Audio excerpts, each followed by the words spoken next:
Okay, here we go. Turn 3. Yeah, still doesn't look too good, does it? Well, now that I learned about the artillery, how to use artillery in the musket and saber quick rules or rules, whatever, now I could just use it like, the range here, it's an attack 5 with a range of 4. 1, 2, 3, boom. 1, 2, 3, 4 right there. 1, 2, 3, 4. You know, I don't have to use the enemy's combat factors and use it and subtract them differentials. I just use the combat factor 5, like it says right there. If attacking alone or in conjunction with other bombarding artillery, do not subtract the defender's combat factor from the differential. Just use the total artillery attack factor as differential. So if I just want to use one of them, it'd be a 5 on the chart. It'd be a plus, so I roll, and whatever the die roll is on the plus 4 or 5 on the chart. So, and the same here, or I could add them up if I decide to focus fire. 1, 2, 3, 4. 1, 2, 3, 4. This guy's out of range, but when I get to doing the movement phase, I'm bringing him up. But anyways, and then it'll be 5 plus 5 is 10. So then I roll and it'll be a 10, a plus 10 or more on the whatever. But also I learned they're in a bastion right here, so that means you treat it like a town, so it'd be halved. So it would be 5. So I'll still be rolling, and it'll be the plus 4 to 5 on the chart. So it's still pretty good. And I was thinking, well, shoot, man, when you start busting artillery down in town or on the field, it is pretty devastating. So anyways, our goal right now, this is turn number 3. Well, I need to move this over. Turn number 3. Turn number 3. There we are. Turn 3. And we need to acquire this hex. If we get this, we win. So, and I got one big old, I don't know what you called, I slipped my mind, but big old infantry here. Yeah, 7 plus a 6, so there's 13 right now. I haven't done my movement yet. And I'm thinking about busting a leader over there and another counter over there and add it up. So also I learned that, the leader combat factor doesn't qualify for any of their artillery at all. So can't add the 2 to this. So alrighty. Yeah, it took me, 3 turns to try to figure this out. And yeah, and this unit's disrupted from the last time. I chose them to be disrupted instead of having to retreat. I mean, dude, this is the last stand before they go into Mexico City. The Mexican army back then this was the most bloodiest battle of the Mexican-American War, was Molino del Rey, because this was the last. This was it.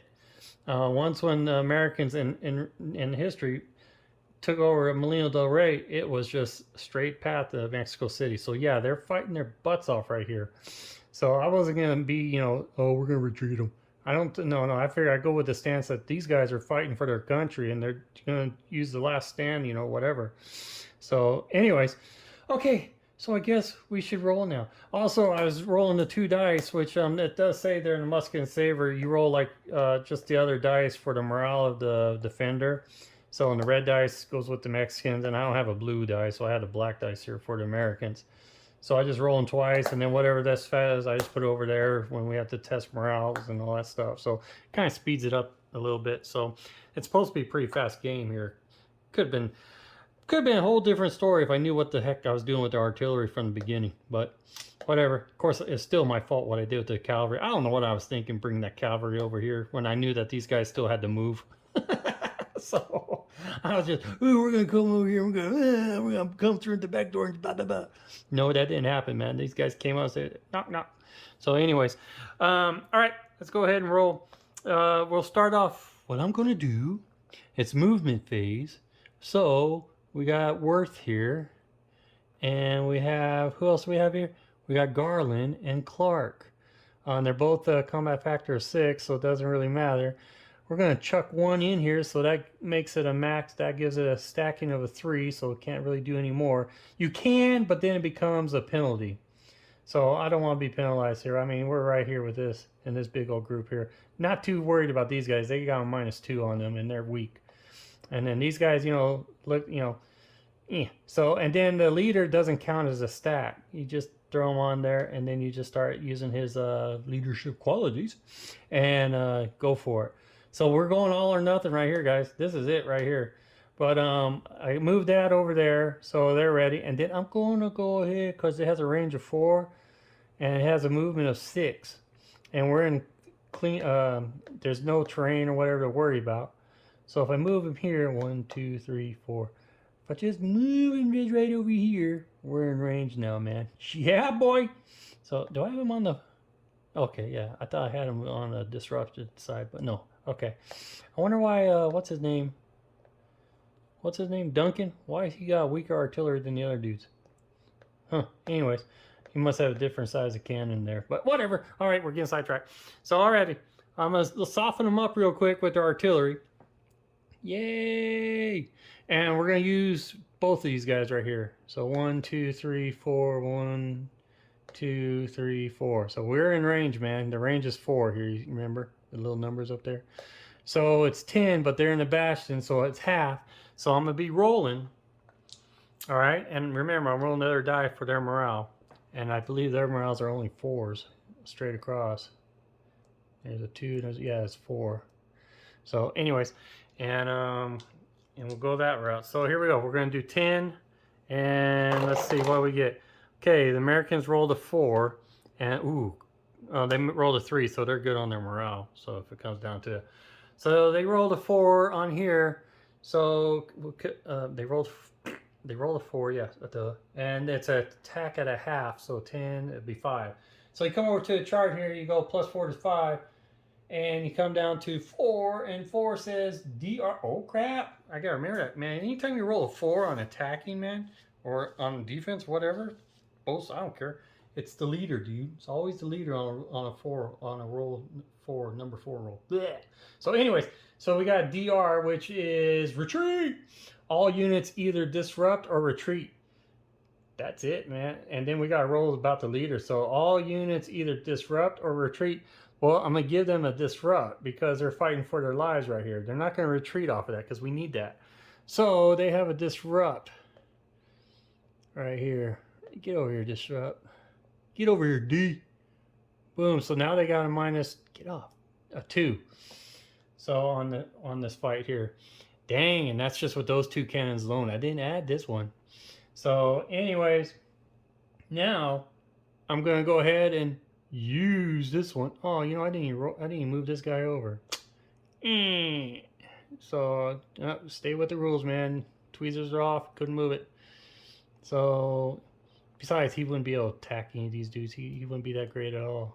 7 plus that is 11 minus 2 would only make it a 9. So it'd be a 6 versus a 9.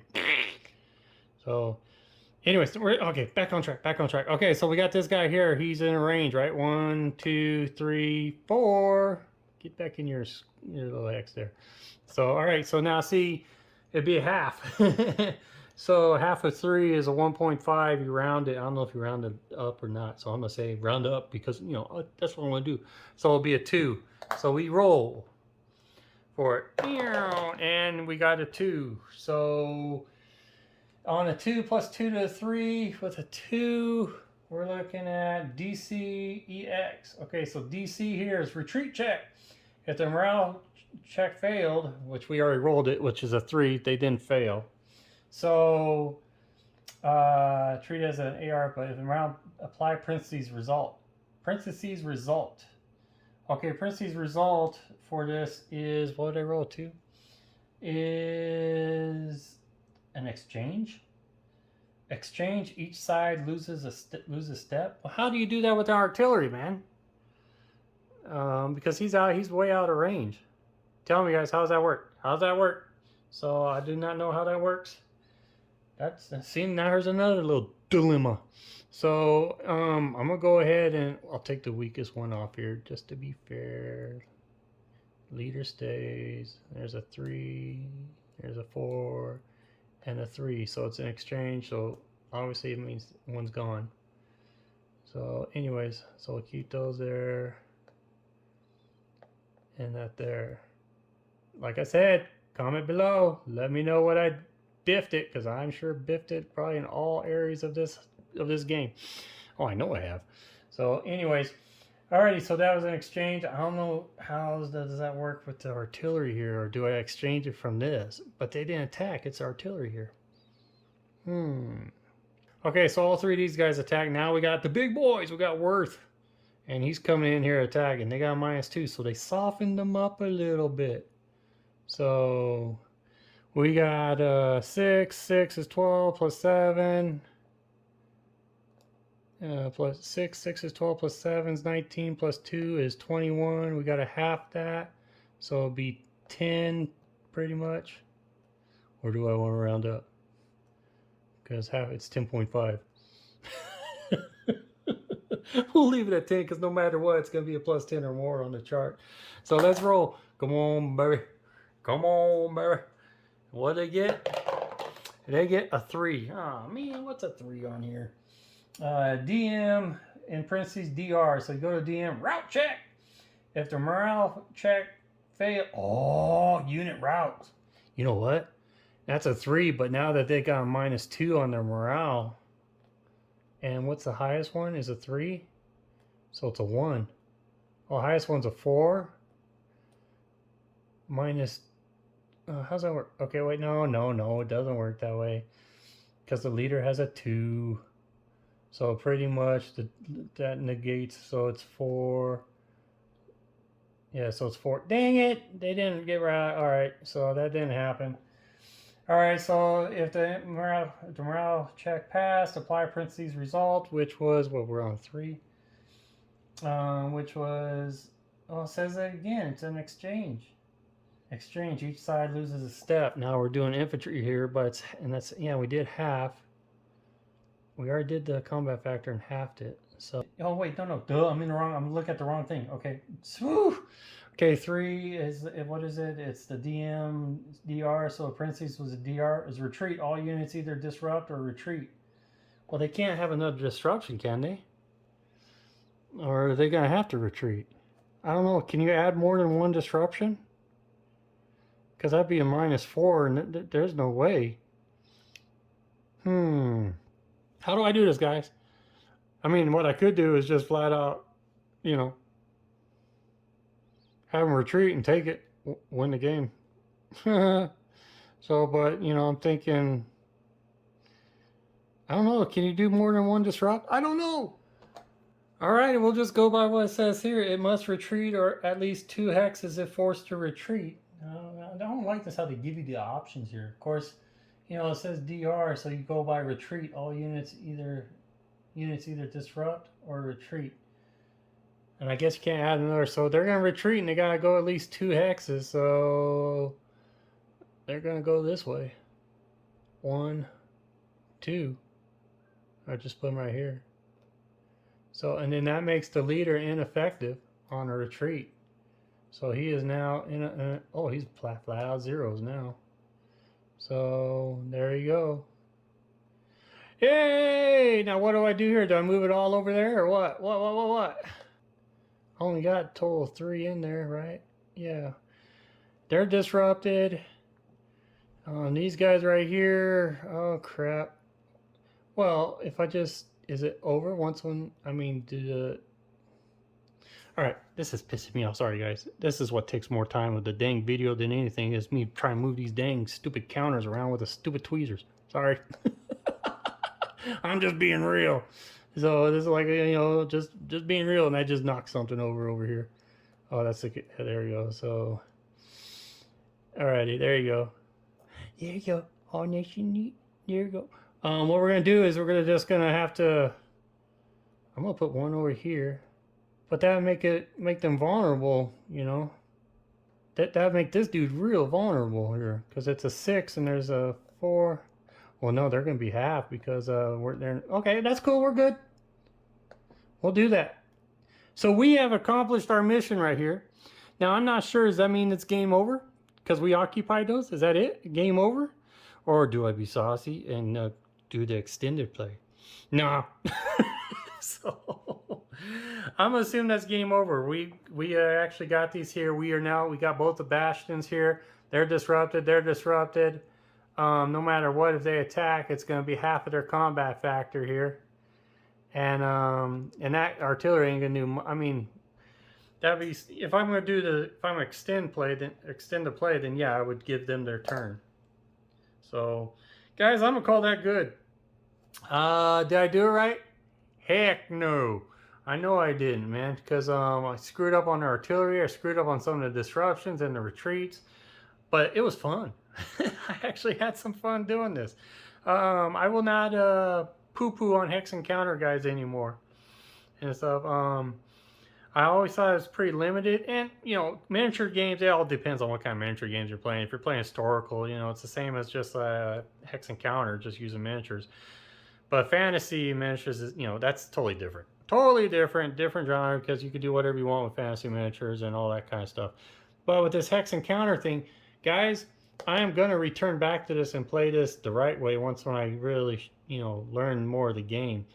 I'm gonna move on and I'm gonna play. I'm probably gonna do Saratoga next, because that was the one that I tried to break in with the guys but never recorded or whatever, and I didn't finish it. I got to the very end there, and I just, it's 1:30 in the morning, like I said, and I got tired, and I just didn't want to go on. So we're gonna go ahead and we'll do the first Saratoga battle, and then we'll get back in, and we're gonna do a whole bunch of ACWs. So, and I've been looking at some of the World War Ones and twos and other stuff too. Decisions and games, you know. If I stick to this rules here, the musket and saber rules, which I'm starting to, I'm almost getting the hang of it, kind of. Fun game. We accomplished our turn 3 here, and we'll leave it at that. I guess I should check to see about. Oh, what are we at? Oh, I'm sure we're probably at almost 20 minutes on this thing. So, all right, we'll leave it at that. Sorry for jibber jabbering and stuff. I do like hex encounter games. I do. Now, I will always love my miniature games, and you're going to see some miniature wargaming here pretty soon. Zombicide 2. Yes, remember, I'm also a Zombicide freak, and you know, that's almost like a hex encounter game. But anyways. But yeah, I got a whole bunch of Kings of War that I'm getting into, and like I said, I got a whole bunch of more of these decision games, mini game series, and all that. Really, really, really cool. I'd like to try to find a battle before this, started with a P, Pel, something, whatever, and do that one. So I was trying to find that one first, but this one, dude, I got this one on Noble Knights when they were doing their sale, and I think it's, I don't know if the sale's going on, but I got it for like $5. And it was already clipped. And I was like, this is a no-brainer. This will be my starter right here, my true starter, video recorded starting game right here, Molino del Rey. Check out Hex to Hex, Hex to Hex, the number 2 Hex. Check his channel out. He's the one really got me going in this. And then there's Chris from Not Jays, and then there's Todd. Wardrobe plays World War II, which is WW2. Numeral 2s, whatever. But anyways, this was fun, guys. Comment below. I really appreciate any of your advice and all that. And if this has inspired you to try Hex Encounter out, because you know I am a flat out fresh old newbie, greenhorn, whatever you want to call it, give it a shot.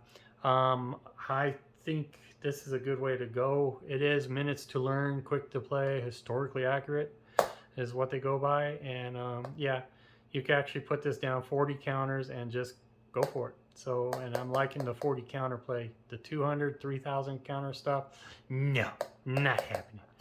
Take care, guys. Bye.